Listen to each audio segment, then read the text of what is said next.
Hey guys, so chapter 14, I become a known fugitive. Look, I'd love to tell you that I had some deep revelation on my way down, that I come to terms with my own mortality, laughed in the face of death, etc.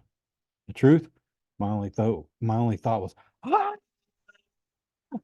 The river raced toward me at the speed of a truck. Wind ripped my breath from my lungs. Steeples and skyscrapers and bridges tumbled in and out of my vision, and then boom, a whiteout of bubbles. I sank through the murk, sure that I was about to end up embedded in 100 feet of mud and lost forever. But the impact with the water hadn't hurt. I was falling slowly now, bubbles trickling up through my fingers. I settled on the river bottom soundlessly. A catfish the size of my stepfather lurched away in the gloom. Clouds of silt and disgusting garbage, beer bottles and old shoes, plastic bags swirled up all around me. At that point, I realized a few things. First, I had not been flattened into a pancake. I had not been barbecued. I couldn't even feel the chimera poison boiling in my veins anymore. I was alive, which was good. Second realization, I wasn't wet. I mean, I could feel the coldness of the water. I could see where the fire in my clothes had been quenched. But when I touched my shirt, I was perfectly dry. I looked at the garbage floating by and snatched an old cigarette lighter. No way, I thought. I flicked the lighter. It sparked. A tiny flame appeared right there at the bottom of the Mississippi. I grabbed a soggy hamburger wrapper out of the current, and immediately the paper turned dry. I lit it with no problem, and as soon as I let it go, the flame spurted out. The wrapper turned back into a slimy rag. Weird. But the strangest thought occurred to me only last. I was breathing. I was underwater, and I was breathing normally. I stood up, thigh deep in mud. My legs felt shaky. My hands trembled. I should have been dead. The fact that I wasn't seemed like, well, a miracle. I imagined a woman's voice, a voice that sounded a bit like my mother's. Percy, what do you say? Um, thanks. Underwater, I sounded like I did on recordings, like a much older kid. Thank you, uh, father? No response, just a drift, dark drift of a garbage downriver. The enormous catfish gliding by like the flash of a sunset on a water surface far above, turning everything the color of butterscotch. Why had Poseidon saved me? The more I thought about it, the more ashamed I felt. So I'd gotten lucky a few times before. Against the thing like the Chimera, I had never stood a chance. Those poor people on the arch were probably toast. I couldn't protect them. I was no hero. Maybe I should just stay down here with the catfish, join the bottom feeders. Thump, thump, thump, thump. A riverboat's paddle wheel churned above me, swirling the silt around. There was not 5 feet in front of me. Was my sword, its gleaming bronze hilt sticking up in the mud. And I heard the woman's voice again. Percy, take the sword. Your father believes in you. This time, I knew the voice wasn't in my head. I wasn't imagining it. Her words seemed to come from everywhere, rippling through the water like a dolphin sonar. Where are you? I called aloud. Then through the gloom, I saw her. A woman, the color of the water, a ghost in the current, floating just above the sword. She had long, billowing hair, and her eyes, barely visible, were green like mine. A lump formed in my throat, and I said, Mom? No, child. Only a messenger. Though your mother's fate is not as hopeless as you believe. Go to the beach in Santa Monica. What? It is your father's will. Before you descend to the underworld, you must go to Santa Monica, Percy. I cannot stay long. The river here is too foul for my presence.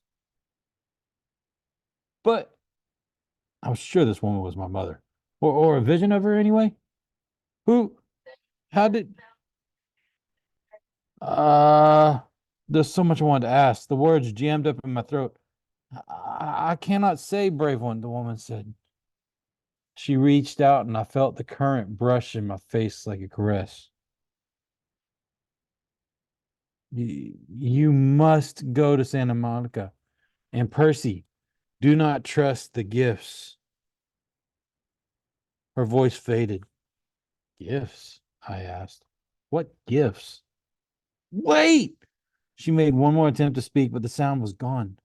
Her image melted away. If it was my mother, I'd lost her again.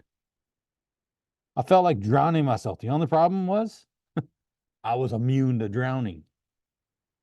Your father believes in you, she had said. She also called me brave, unless she was talking to the catfish. I waded toward Riptide and I grabbed it by the hilt. The chimera might still be up there with its snaky, fat mother, wanting to finish me off. And at the very least, the mortal police would be arriving, trying to figure out who had blown a hole in the arch. If they found me, they'd have some questions. So I capped my sword, stuck the ballpoint pen in my pocket. Thank you, Father, I said into the dark water. Then I kicked up through the muck and I swam for the surface. I came ashore next to a floating McDonald's. A block away, every emergency vehicle in St. Louis was surrounding the arch. Police helicopters circled overhead. The crowd of onlookers reminded me of Times Square on New York's Eve. And a little girl said, Mama, Mama, that boy just walked out of the river. That's nice, dear, the mother said, craning her neck to watch the ambulances. But he's dry. That's nice, dear. A news lady was talking for the camera. Probably not a terrorist attack, we're told, but it's still very early in the investigation. The damage, as you can see, is very serious. We're trying to get some of the survivors to question them, but about eyewitness reports of someone falling from the arch. Survivors? I felt a surge of relief. Maybe the park ranger and the family had gotten out safely. I'd hoped that Annabeth and Grover were okay. I tried to push through the crowd to see what was going on at the police line. An adolescent boy, another reporter was saying. Channel 5 has learned that surveillance cameras show an adolescent boy going wild on the observation deck, somehow setting off a freak explosion. Hard to believe, John, but that's what we're hearing. Again, no confirmed fatalities. I backed away, trying to keep my head down. I had to go a long way around the police perimeter. Uninformed officers and news reporters were everywhere. I'd almost lost hope of ever finding Annabeth and Grover when a familiar voice bleated, Percy! I turned and I got tackled by a Grover bear hug. Or a goat hug, I guess. We thought you'd gone down to Hades the hard way. Annabeth stood behind him trying to look angry, but even she seemed relieved to see me. We can't leave you alone for 5 minutes. What happened? I sort of fell. Percy, 630 feet? Behind us, a cop shouted, Gangway! The crowd parted and a couple of paramedics hustled out, rolling a woman on a stretcher. I recognized her immediately as the mother of the little boy who had been on the observation deck. She was saying, and then this huge dog, this huge fire-breathing chihuahua. Okay, ma'am, the paramedic said, just calm down. Your family is fine. The medication is starting to kick in. I'm not crazy. This boy just jumped out of the hole and the monster disappeared. Then she saw me. There he is. There he is. That's the boy. I turned quickly and pulled Annabeth and Grover after me, and we disappeared into the crowd. What's going on? What's going on, Annabeth demanded. What's she talking about? Chihuahua on the elevator? I told them the whole story of the Chimera, the Akita, my high dive act, and how the underwater lady's message.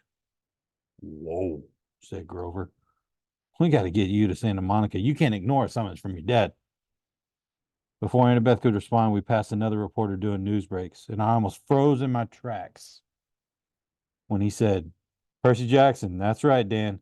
Channel 12 has learned that the boy who may have caused this explosion fits the description of a young man wanted by authorities for serious New Jersey bus accident 3 days ago. And the boy is believed to be traveling west. For our viewers at home, here is a photo of Percy Jackson. We ducked around the news van and slipped into an alley. First things first, I told Grover. We got to get out of town. Somehow we made it back to the Amtrak station without getting stopped. We got on board the train just before it pulled out for Denver. The train trundled west as the darkness fell, police lights still pulsing against the St. Louis skyline behind us.